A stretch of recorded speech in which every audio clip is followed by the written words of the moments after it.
As someone who had her first child at 21, I feel like this video is something necessary that I do. Yes, in today's video, I'll be talking about things I wish I knew before having my baby. Hello everyone and welcome back again to my YouTube channel. It's me here, Ogonna. And if you're new to this channel, please do not forget to subscribe. To my returning subscribers, thank you for always checking back on my channel. Yes, like I just said, I had my first baby at 21 years and really nothing prepares you for motherhood. I feel like no matter what you do, you're still going to be shocked. You're still going to experience a lot, but it's still good that you get aware of some of the things that might happen to you before you become a mother. What usually works for us here is that once you get married, the next thing is having a baby. And it wasn't very different for me. After I got married, I got pregnant, and it was really an exciting period for me. Yes, I was very happy being pregnant, but one of the things I faced was that none of my friends were married, so there was really nobody that can relate to my experience. Although my friends were really helpful, I would share my pregnancy journey with them. But then they were not pregnant also, so there was this gap, there was this bridge. So it led me to YouTube, where I started watching a lot of women, a lot of pregnant women. I joined groups on Facebook with people who had the same due date as me, and it really helped me. It really made me know a lot about pregnancy. When I was pregnant for my first baby, I read a lot. There's literally no book about pregnancy that I didn't read.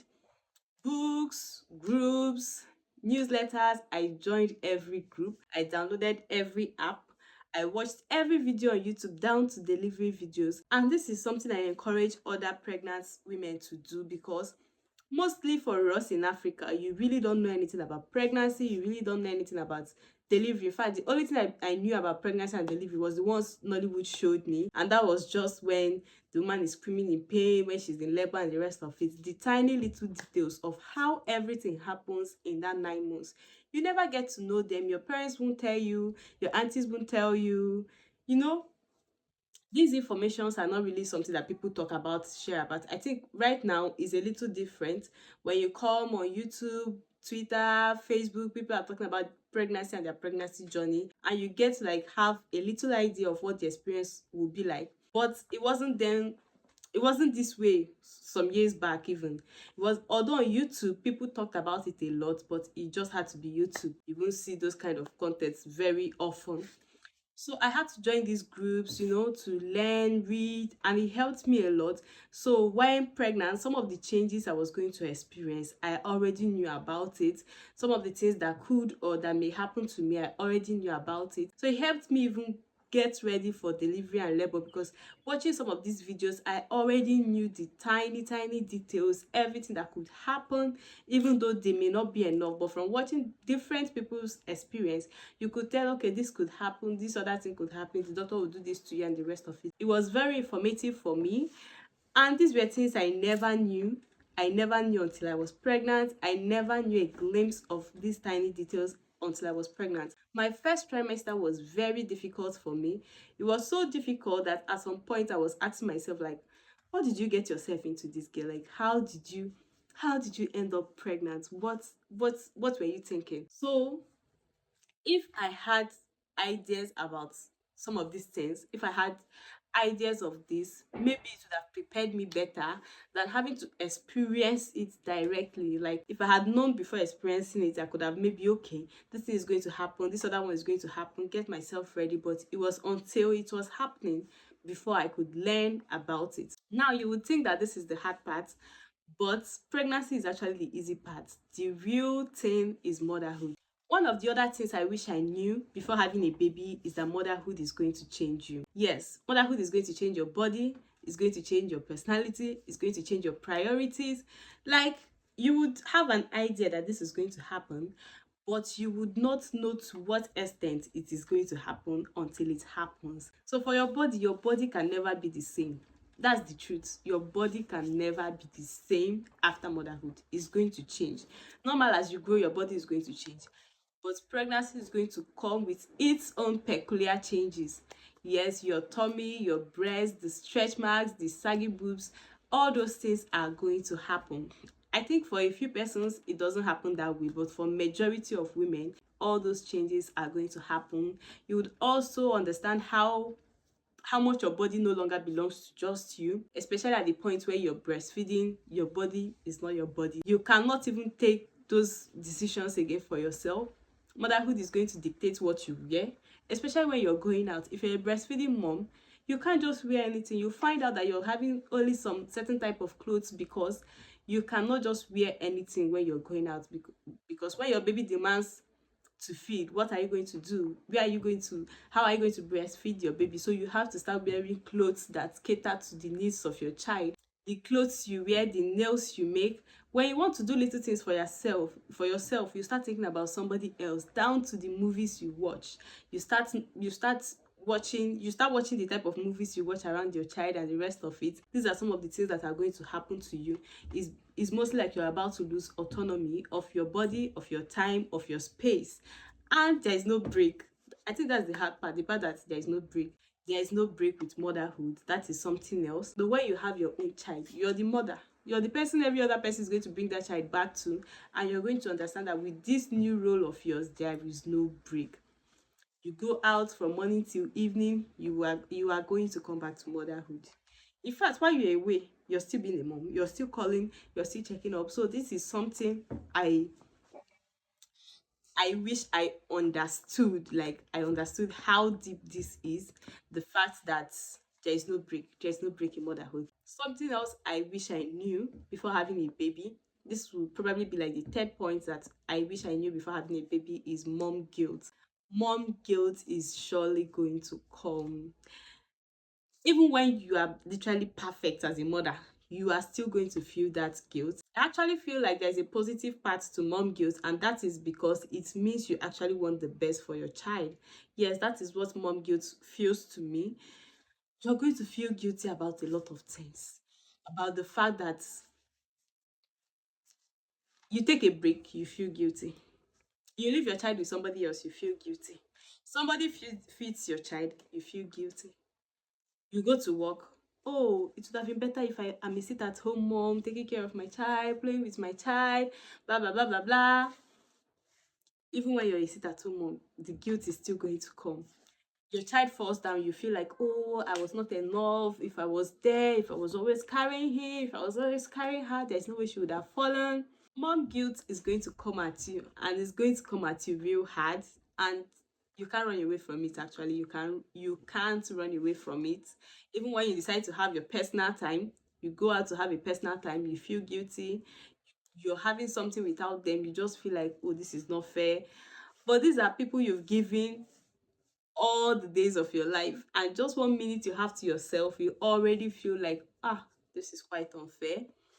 Also, you can never tell the type of parents you will be. You can never tell. When you're single, you would judge other parents, you would judge kids. Like, I really did not like kids that could not stay to themselves. That is, when you're out with your parents, you're everywhere, you're touching people, you're inside church, your hair is touching another. I did not like that. I'm always like, can't you control your child? Can't you control? And my auntie once told me that she also had that experience. Like, until I had my daughter, and my daughter is not a quiet person at all. She's going to be the loudest in the room. So when you go out, her voice is the loudest. She's the one playing, she's the one shouting, and I'm like, oh God. You never can tell. You think, okay, when you have your child, you'll be so prime and proper. This one will not happen. They will not do this. Blah blah blah blah blah. They will not watch TV. No screen time. You're going to have a timetable. You will learn. You're gonna learn. With motherhood, you would learn. You would see how all those plans, until you actually become a mother, you don't know the type of parents you will be. And every day, new you. It's like new day, new you. You see a new side of you, new strategy, new parenting method. You're trying everything. It's not as perfect as you thought. It's not even as easy as you had expected. It's just a lot, and you have to juggle it.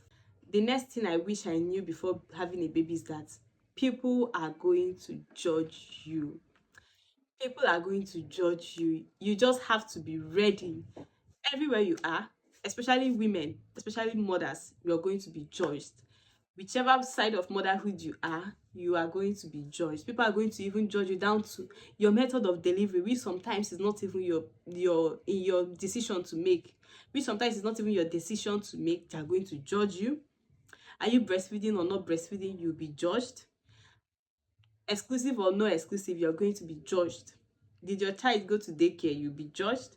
Your child start school on time? You'll be judged. Is your child using pacifier? You'll be judged. You would be judged for any, like, when you're a mom, you just have to learn to take decisions, especially when, I know that you have to like take serious, the advices you should take serious is probably the one coming from your doctor and your instincts. Every other thing that every other person is going to say, you have to take it with a pinch of salt, because people have a lot to say. People have a lot to say. I had one woman telling me how the fact that that her child that she exclusively breastfed is not the smartest in the house, is the one she used to give formula, that giving your child, that exclusively breastfeeding your child is going to make your child to find it difficult to eat, stuff like that. And you're just wondering, you go to this place, they're telling you that you have to exclusively breastfeed your child. You go to the next place, they're telling you that it's exclusive breastfeeding is why your baby is not adding weight, your baby is slim, your baby's, for breastfeeding a problem, but to feeding a problem. Every little details you're going to be judged. I had one woman in church telling me how I'm not supposed to be giving my daughter pacifier, and she will never be able to stop using pacifier, and so many things, so many things. And you stop your child breastfeeding early, problem. You stop late, problem. Like, you're going to be judged. Sometimes I go out and people ask me, where is your baby, where is your baby, and I say they are with their father, and they're looking at me like I just said something out of the blues. Like, what kind of mom are you? Like, why will you leave your child with their father? Their father. So motherhood comes with a lot of judging, and I think that as human beings, we all judge people. So you have to be ready, because it's going to come intense. It's going to come intense. The final thing I just have to say in this video is that nothing prepares you for motherhood, no matter how much you think you know, until you experience it. When you experience it, it's still going to come with its own shock and a lot of new things. However, it's good to like know some certain things about it, so that you can gauge yourself, you can plan better, you can just know what to expect, so that it's better you're expecting 70 and you get 100, than your expectation is 1 and you get 100. So it's going to be easier to cope with the other 30% lack of knowledge that you didn't have, than when you're just so vague, you have nothing, you know nothing about it, and you're experiencing it. So I feel like it's good as we women are beginning to share our pregnancy experience, our motherhood experience with other people who are younger or who are not yet mothers, because when they read, they have an idea of what it can be, of what it could be, what they could face, and they would tend to plan better. I also feel like one of the things you should ensure you do when you're a mom is that you should ensure you don't lose yourself. It's easy to lose yourself. It's always going to be about your baby, your child, your baby. Sometimes you lose yourself. You even forget to carry on your partner. You even forget that this person is your partner, and it was you people before these children comes. Your children just take over, and every other thing is at the back. You should learn to also prioritize yourself, because a happy mom is a happy home. You have to be happy as a mother for your child to be also happy. You have to also do the things that you love. You have to also take out time for yourself. Make out time for yourself. Do those things you love, those movies you love watching. Just try to do things that are also pleasing to you, so that you can be happy, so that it can actually lighten your mood to make every other thing easier, because the journey is not ending anytime soon, and so you can't just forget yourself. Well, thank you for watching this video, and please do not forget to subscribe, like, and share. And thank you.